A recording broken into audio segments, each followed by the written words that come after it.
jaunam māksliniekam. Pirmkārt, kaut kādā veidā arī iespējams ir nedaudz tāds arī drosmes jautājums vai saņemšanās.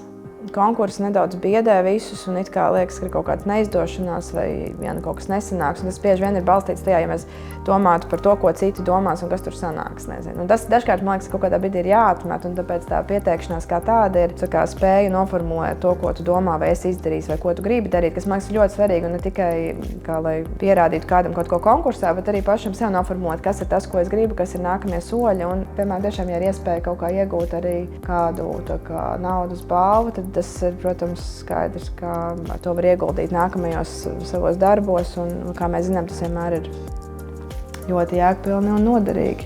Un man šķiet, gaidīt, ka kāds tik konkrēti izšķetinās to un tad uzrunās tevi, ir gandrīz nereāli droši vien. Kaut kādā brīdī arī noformulēt pašam to vēlmi un pieteikties, neatkarīgi no tā, vai tas izdosies vai ne, jo ne jau vienmēr tevi apstiprina, un arī tas ir labi. Jā, tā jau ir iespēja kaut kā bieži vien ne tikai lokālajā tādā mākslas kontekstā, bet arī bieži vien arī starptautiski parādīt, vai arī iepazīstināt citus ar savu pozīciju.